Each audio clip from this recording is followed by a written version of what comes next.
Kyrkan är inte byggd av stenar, utan av människor av kött och blod. Guds kärlek är det bruk som oss enar, hans rättvisa är pass och lov. Guds kärlek är det bruk som oss enar, hans rättvisa är pass och lov. Djupt genom seklerna gräver grunden sig långt, långt ner. Mot morgondagen sig häver våningar fler och fler. Ritningen tolkas på olika sätt, det rivs och det byggs till. Att bygga tillsammans, det är inte lätt, men det är vad Jesus vill.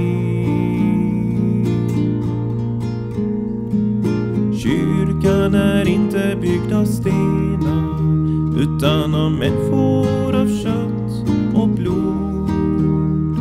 Guds kärlek är det bruk som oss enar, hans rättvisa är pass och lov.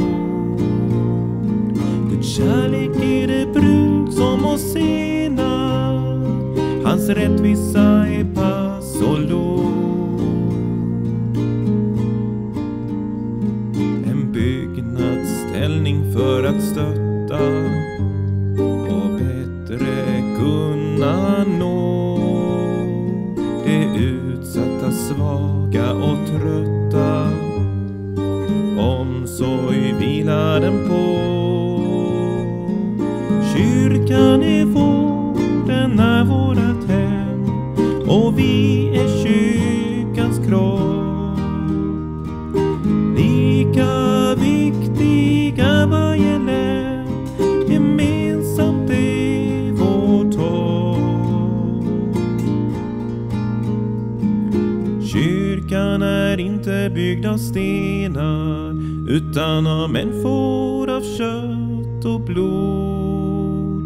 Guds kärlek är det bruk som oss enar, hans rättvisa är pass och lov.